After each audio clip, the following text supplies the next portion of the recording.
मेहमानान इज़ाम,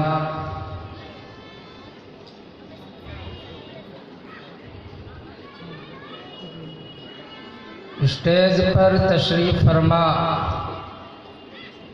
हज़रात उलमाए किराम व इम्माए इज़ाम,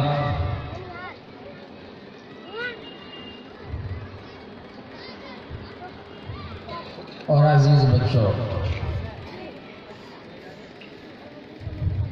अल्लाह तबारक व तआला का अज़ीम एहसान है कि उस पाक ज़ात ने हम सब को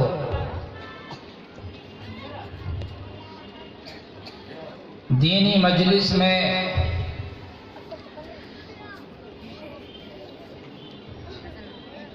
बैठने की तौफीक अता फरमाई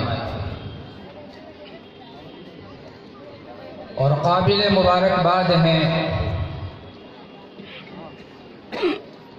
मदरसा हाजा के मुंतज़मीन हज़रात कि 3 दिन से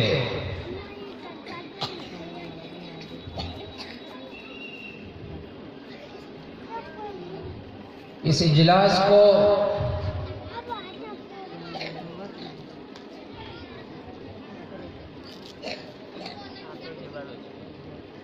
चला रहे हैं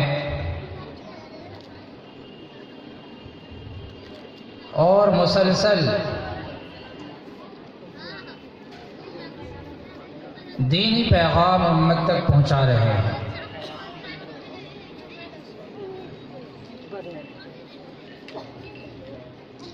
जिस उन्वान से मदरसा हाजा के मुंतज़मीन हज़रात ने हम सब को यहाँ जमा फरमाया है, वो यकीनन बहुत ही हसास मौजू है। बेशक, और इस उन्वान से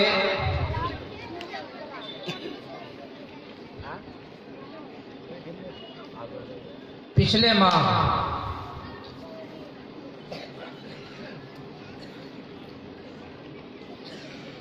इमारत शरइया की तरफ से जगह जगह इजलास का इनेकाद किया गया।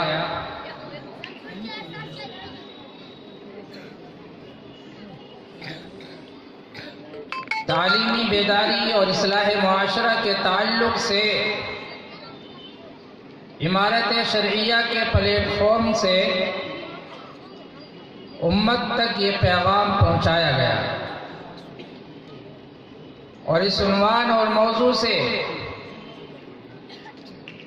ना जाने कितनी जगहों पर, कितने मकामात पर, कितने अजला और कितने सूबा में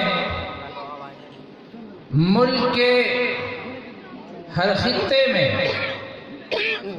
इस्लाह मुआशरा के उन्वान से दीनी नशिस्तें कायम की जाती हैं और की जा रही हैं।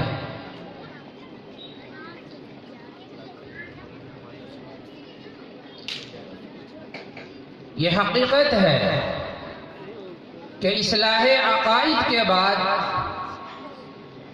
अगर किसी मौजू का नंबर आता है, किसी उन्वान का नंबर आता है, तो वो इस्लाह मुआशरा है।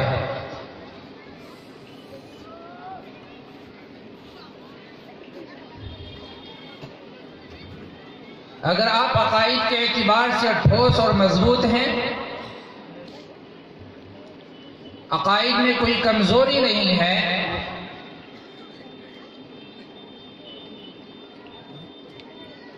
तो फिर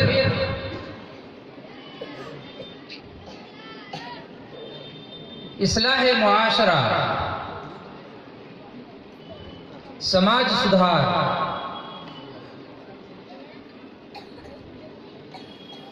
सोसाइटी के अंदर चेंजिंग और तब्दीलियां, ये हमारे लिए बेहद जरूरी है। और बहुत ही दुख के साथ ये कहना पड़ रहा है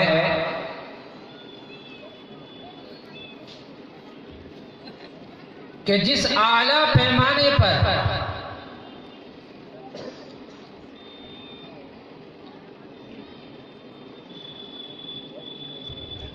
इस उम्मत के उलमा, इस उम्मत के रहनुमा, इस उम्मत के लीडरान और दीगर मुअज़्ज़ज़ शख्सियात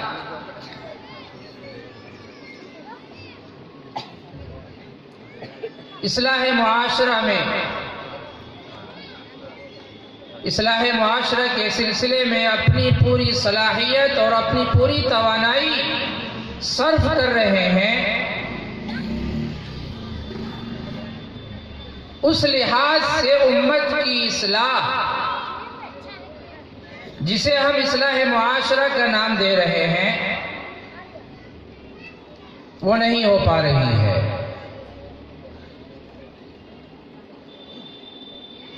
और सोचने की बात यह है कि जिस आला पैमाने पर इस्लाह मुआशरा की कोशिश की जा रही है, उसी एतबार से उतनी ही शिद्दत के साथ मुआशरे के अंदर बिगाड़ पैदा होता जा रहा है। ये कोई हवाई फायरिंग नहीं है, ये जमीनी ख्यालात हैं। ये बात हकीकत पर मबनी है कि जितनी कोशिश इस्लाह मुआशरा की जा रही है, उससे कहीं ज्यादा मुआशरे के अंदर बिगाड़ और फसाद पैदा होता जा रहा है।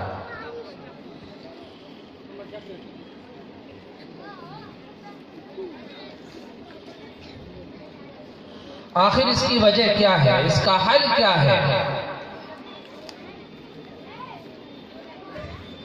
आज की नशिस्त में और आज की इस नूरानी महफिल में हमारे लिए ये जानना बेहद जरूरी है कि इस बीमारी का हल और इस बीमारी का इलाज क्या है।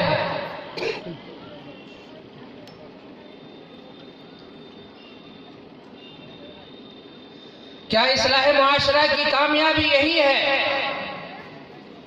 कि आपने इस उन्वान से, इस इजलास के अंदर जितने खतीबों को, जितने मुकर्रिरीन हजरात को आपने मदऊ किया, वो सारे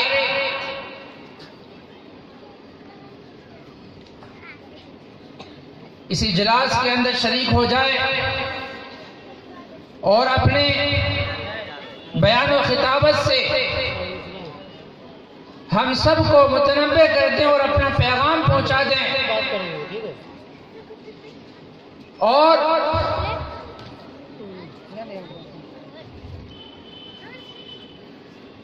इजलास के मुंतज़िमीन हजरात ने जितनी तादाद और जितने मजमे का खाका अपने जहन के अंदर तैयार किया था, उससे कहीं ज्यादा मजमा इकट्ठा हो जाए और ये इजलास आप कहें कि हमारा इजलास कामयाब हो गया।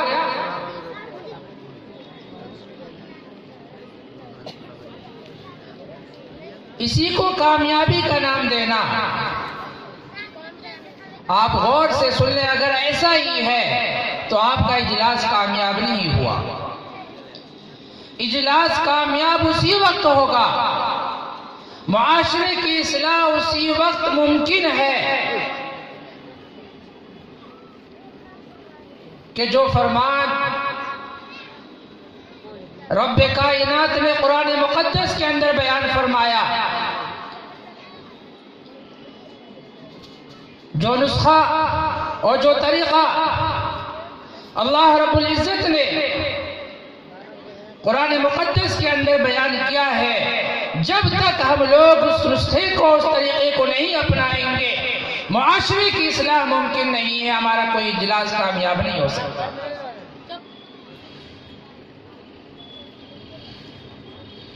अल्लाह रब्बुल इज्जत ने कुरान मुकद्दस में बयान फरमाया, या अय्युहल्लज़ीना आमनू क़ू अनफुसकुम व अहलीकुम नारा वक़ूदुहा अन्नास वल हिजारतु अलैहा मलाइकतुन ग़िलाज़ुन शिदादुन ला यअसूनल्लाह मा अमरहुम व यफ़अलून मा युमरून। अल्लाह रब्बुल इज्जत ने कुरान मुक़द्दस के अंदर इसका हल बयान किया है कि अगर मुआशरे की इस्लाह चाहते हो, सोसाइटी के अंदर तब्दीली और चेंजिंग चाहते हो, तो ईमान वालों अपनी जात से इसकी शुरुआत और इब्तिदा करो। कुरान के अल्फाज में कि अपनी जात को और अपनी फैमिली को उस आग से बचाओ कि जिसका ईंधन इंसान और पत्थर है। अगर हमारे सामने अज़ाब इलाही है, फिक्र आखिरत है,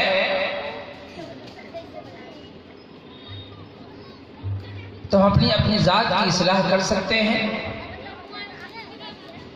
हर इंसान जानता है कि मेरे अंदर कितनी गंदगियां हैं, चाहे वो बातिनी एतबार से हो, चाहे वो ज़ाहिरी एतबार से हो। अरबी का एक मक़ूला है, साहिबुल बैत अदरा बिमा फीही, कि घर वाला ज्यादा जानता है उसके घर के अंदर क्या है। तो हर इंसान अपनी जात से, अपने आप से बखूबी वाकिफ है कि मेरी जिंदगी के अंदर कितनी गंदगियां भरी हुई हैं,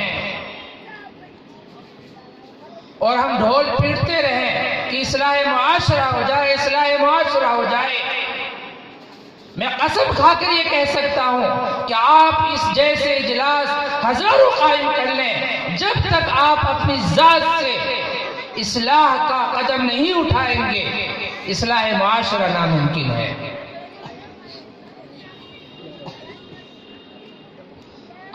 इस्लाह मुआशरा के लिए हमें वही तरीका अपनाना होगा जो रब का फरमान है।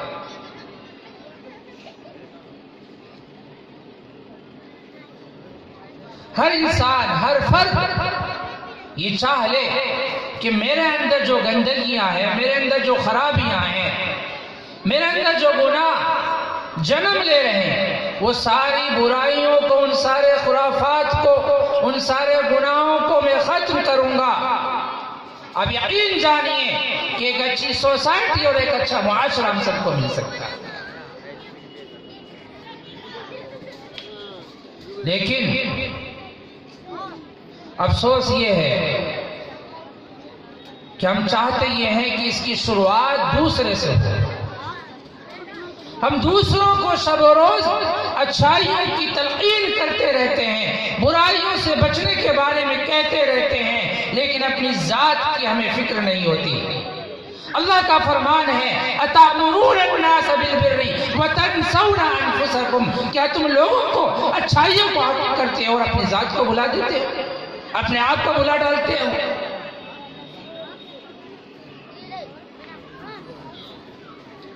कल क़यामत के दिन अज़ाब इलाही के अंदर बहुत सारे हजरात गिरफ्तार होंगे। बहुत से ऐसे लोग भी होंगे कि जिनको हम उम्मत का खैर ख्वाह और उम्मत का रहनुमा कहते हैं। ऐसे हजरात भी अज़ाब इलाही के अंदर मुब्तला होंगे। जब उनसे पूछा जाएगा, सवाल किया जाएगा कि भाई आप तो दुनिया के अंदर अच्छी अच्छी बातें बताया करते थे, उम्मत की इस्लाह का बेड़ा आपने उठाया था, आपकी तकरीर से ना जाने कितने लोगों ने सिराते मुस्तकीम के दामन को अपनाया और सीधी राह पर चलने का आज़म बिल आज़म किया। तो यही जवाब देंगे जो अल्लाह रब्बुल इज्जत ने कुरान मुक़द्दस के अंदर बयान किया है, अतामुरून अन्नास बिल बिर्रि व तनसौना अनफुसकुम, कि दूसरों को अच्छाइयों का हुक्म देता रहा, पूरी जिंदगी देता रहा, लेकिन मेरी जिंदगी अमल से खाली रही।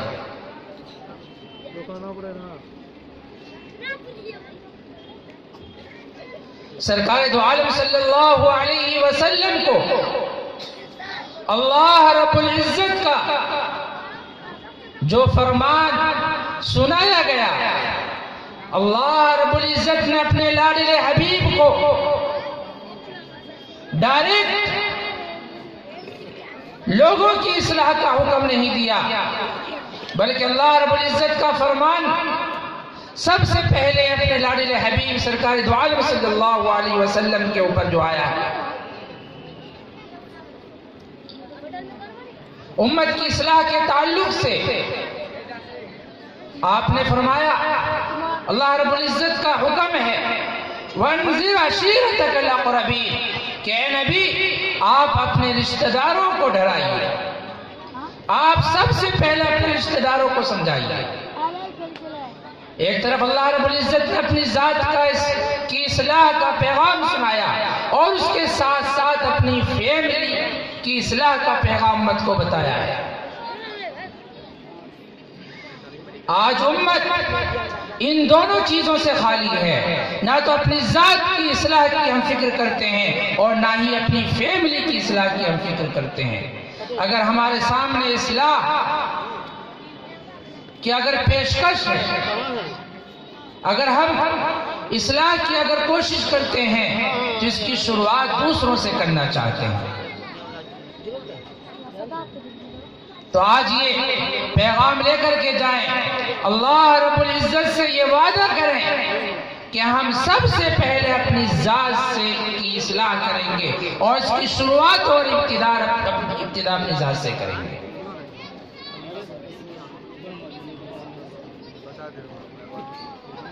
आज उम्मत के अंदर जो खराबियां, जो बुराइयां और जो गुनाह जन्म ले रहे हैं,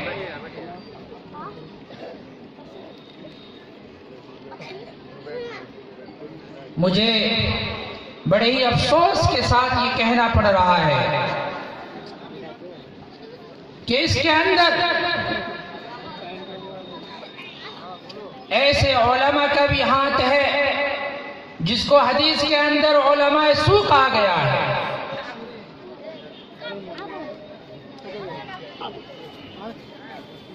बताया गया कि जब तक उलमा तक़वा पर अमल नहीं करेंगे, उम्मत फतवा पर नहीं आ सकती है। गौर से सुनिएगा, एक चीज है फतवा और एक है तक़वा। आज उलमा का ये मिजाज बन चुका है, अक्सर उलमा का ये मिजाज बन चुका है कि फतवा पर अमल किया जाए और उसी प्लेटफॉर्म पर उम्मत को लाने की कोशिश की जा रही है। अच्छी तरह समझ लीजिए कि जब तक उलमा तक़वा पर अमल नहीं करेंगे, उम्मत फतवा पर नहीं आ सकती है। तो उलमा की खिदमत में ये गुजारिश और दरखास्त है और सबसे पहले मेरी जात है कि हम सबको चाहिए कि हम सबसे पहले तक़वा के आदी बने, तक़वा के आदी बने। फतवा पर अमल करके दामन को छुड़ाने की कोशिश ना करें।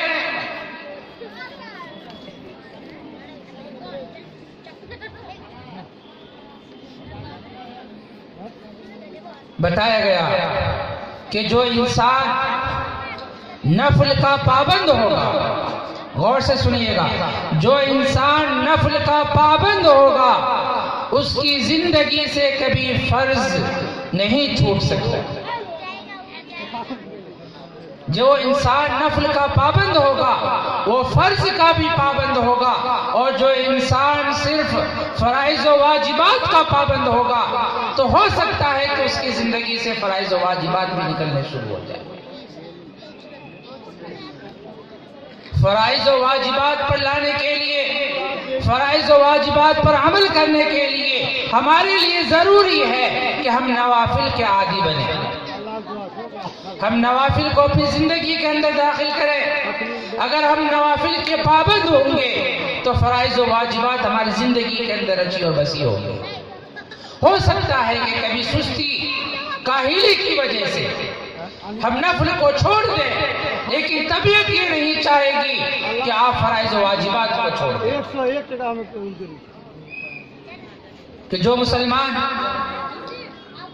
नमाज के नफल का पाबंद होगा वो कभी सुस्ती और लापरवाही की वजह से, काहिली की वजह से फर्ज को नहीं छोड़ेगा, वो वाजिब को नहीं छोड़ेगा। चाहे कितनी ही सुस्ती हो वो फराइज वाजिबात को अदा करेगा, उसके बाद में ही सांस लेगा। लेकिन पहले से ही फराइज वाजिबात का पाबंद हो, नवाफिल उसकी जिंदगी के अंदर ना हो, तो यकीन जानिए कि कभी सुस्ती और लापरवाही की वजह से, काहिली की वजह से, कि तबीयत के अंदर सुस्ती हो, थकान हो, कोई और परेशानियां हो, तो हो सकता है कि वो फर्ज अदा करके वाजिब पर रुक जाए। वो कहेगा कि वित्र की नमाज तो वाजिब है, बाद में अदा कर लूंगा। शैतानी वसवसा आएगा कि वित्र की नमाज तहज्जुद में अदा करना सुन्नत है। इस ख्याल के अंदर आकर के कभी आराम कर लेता हूँ, तहज्जुद में उठूंगा तो वित्र की नमाज अदा कर लूंगा। वो तहज्जुद का पाबंद ही नहीं है तो वित्र की नमाज कहाँ अदा करेगा?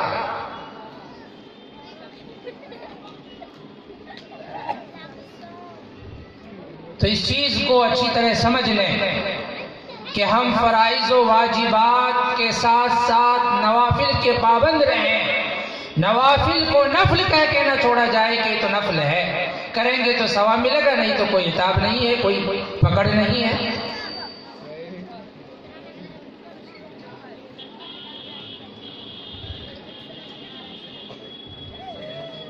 इसके अलावा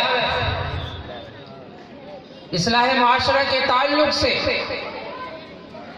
हम बहुत सारी चीजें उलमा की ज़बानी सुनते रहते हैं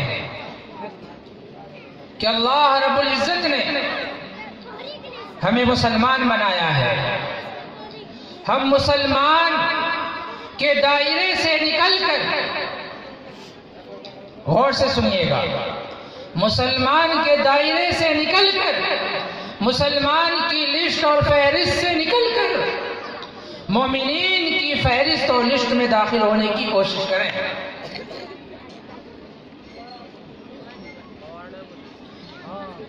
आज हम फख्र के साथ कहते हैं कि हम तो मुसलमान हैं।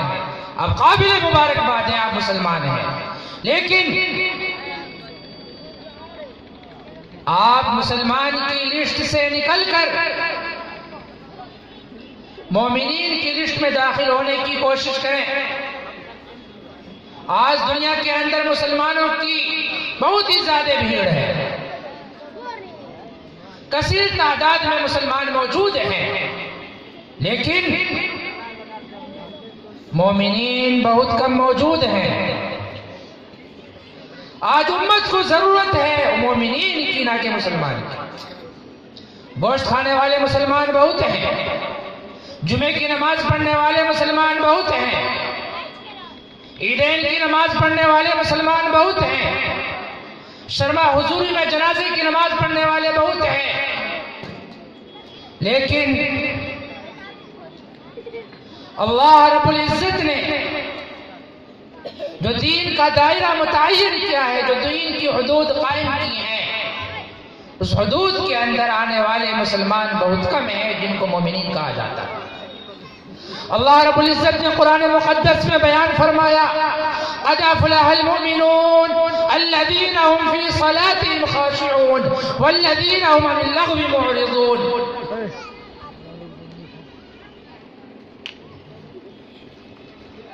कि कामयाब मोमिनीन है, ना कि मुसलमान।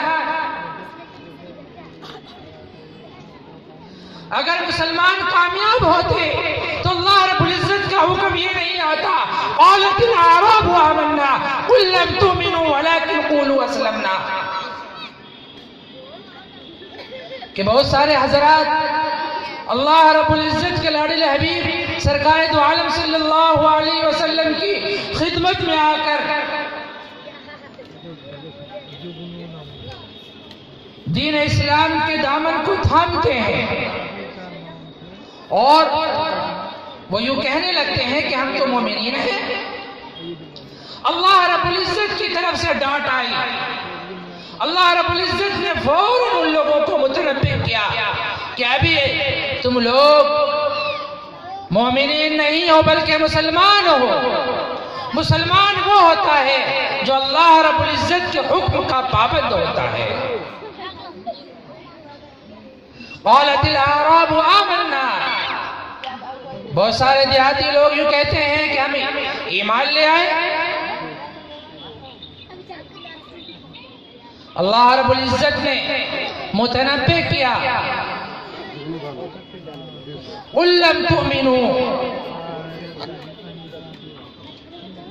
कि अभी तुम मोमिनीन के लिस्ट में शामिल नहीं हुए, वलाकिन क़ूलू असलमना, लेकिन अभी तुम मुसलमान की लिस्ट में शामिल हुए हो। मुसलमान की लिस्ट से निकलकर अगर कामयाबी चाहते हो तो मोमिनीन की लिस्ट में आ जाओ।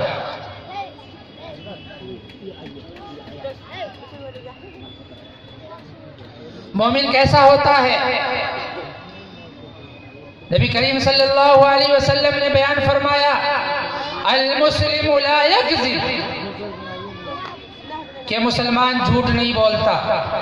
जो मुसलमान झूठ बोलता है समझ लो कि वो मोमिन नहीं है।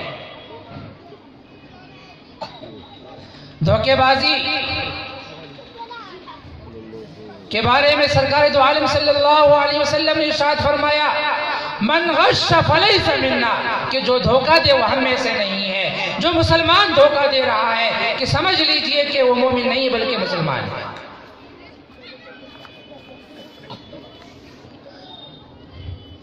मुसलमान अल्लाह के हुक्म का पाबंद नहीं होता, वो अपनी मर्जियात और अपनी नफ्सियात पर अमल करता है। इसी की वजह है कि बड़ी तादाद में, खरबों की तादाद में मुसलमान मौजूद हैं, लेकिन अमली एतबार से हमारी मस्जिद खाली है। अमली एतबार से फरमान इलाही खाली है। हमारे कुलूब के अंदर, हमारे दिलों के अंदर अय्याशिया, किज़्बयानी, दगाबाजी, दूसरों को सताना, पड़ोसियों के माल को हड़पना, शादी ब्याह के मौके पर गरीब और लाचार को लूटना, डाका जनी करना, इसी तरीके से हमारे मुआशरे के अंदर जो बेहिजाबी का एक माहौल बन रहा है, बेपर्दगी का एक माहौल तैयार किया जा रहा है दुश्मनान इस्लाम की तरफ से। हमारी औरतें और माएं और बहनें उसका शिकार होती जा रही हैं। अगर मुआशरे की इस्लाह चाहते हैं तो हमारे लिए जरूरी है कि हम सबसे पहले अपनी जात की फिक्र करें और उसके बाद अपनी फैमिली की फिक्र करें। हम अपनी औलाद की सही तरबियत करें, हम अपने माल का सही इस्तेमाल करें, हम अपनी जायदाद का सही इस्तेमाल करें। जब से जमीन की कीमत में इजाफा हुआ है, आप देख रहे हैं कि मुआशरे का हाल क्या बनता जा रहा है कि जमीन और जायदाद के लिए कत्ल गारतगिरी आम है। एक सगा भाई अपने सगे भाई का कत्ल कर देता है, अपने सगे भाई की गर्दन को उड़ा डालता है, अपने सगे भाई की जान का दुश्मन बन जाता है। पहले आप देखें कि बड़ी बड़ी जमीनें जायदाद हमारे आबा और अजदाद यूं ही दे दिया करते थे कि खाओ और पियो, मजे मारो। लेकिन अब दो सगे भाई अपनी जायदाद को गैर शरई तौर पर हासिल करने के लिए अपने भाई का जानी दुश्मन बन जाता है। जिस तरीके से